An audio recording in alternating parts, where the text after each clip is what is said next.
Hey everybody, today we're talking Superman Camelot Falls, the Deluxe Edition by Kurt Busiek.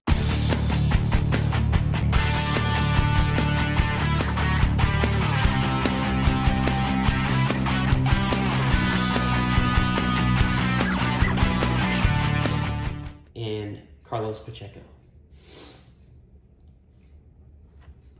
Hey everybody, today we're talking Superman Camelot Falls. This is the Deluxe Edition. This was previously collected in 2 trades and 2 hardcovers a long time ago when this came out. This was the Superman run on Superman, I believe it was, post 1 year later. You have Kurt Busiek coming in with Carlos Pacheco.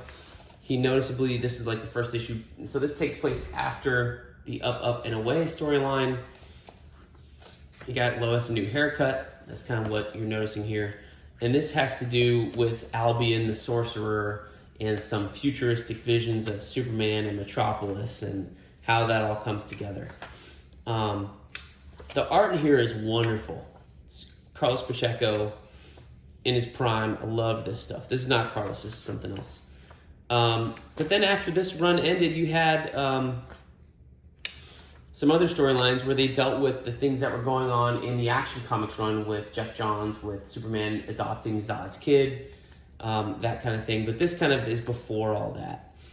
I remember this coming out very sporadically, like in single issues. I had this run in single issues when I still had my collection.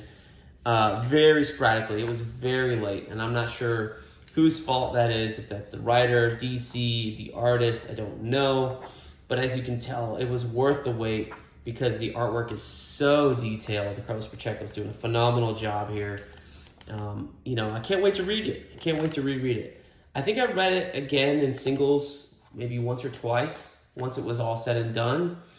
But never an oversized, this is the first deluxe edition and things like that. But I don't think it's a great Superman story. We never got the follow-up to this villain here, Kyber. But he never reappeared again. I thought he was an interesting guy to introduce and see what they would do with him, because he's more of like the future villain as opposed to the villain of the actual storyline. But yeah, I'm interested to reread it. I think was a pretty okay Superman story. It's not one of the all-time greats. But then again, Batman is the guy with the all-time great story. It's not really Superman. So I think the more we collect these and reread these, maybe we'll come to appreciate them a little bit better. That is the book creaking, by the way. But yeah, there is some stuff in the back here, an outline. There's a preface by Kurt Busiek in the beginning, some sketches, but not a ton of stuff. Again, this book came out in 2007, 2008 in singles, so I'm betting a lot of that stuff was lost to time. But yeah, I think there's like one interlude here. That's this one. Maybe there's 2 of them here. That's where I get the Superman angel image. But most of this is drawn by Carlos Pacheco. I remember there being some weird stuff too, where like you had the 3-2-1 action storyline came in somewhere in between these issues, or maybe Kurt Busiek went over to do action or something like that. There was a lot of weird stuff going on with the Superman books at the time, because neither one of them could keep a schedule. Like Richard Donner and the Bizarro World stuff and the Kubert stuff was all late, and it wasn't until Gary Frank came on towards the end of that run with Jeff Johns that it started to become like pretty regular. But there was a lot of fill-ins on that book. While this one was also late, we had some interludes here, and then once this storyline ended, it kind of just went like Kurt Busiek was still going, and there wasn't that many great storylines, and he had James Robinson come on after that.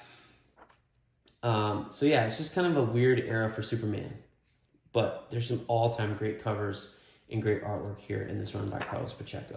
So if you love Camelot Falls, let me know down in the comments why. Maybe I will appreciate it once I read it all the way through here in this deluxe edition format. So let me know down below in the comments if you like this video or if you like Camelot Falls. And tell me why. Tell me why it's your favorite Superman story of all time. And we'll see where it goes. So thank you guys for watching. We'll see you guys next time in the Funny Pages.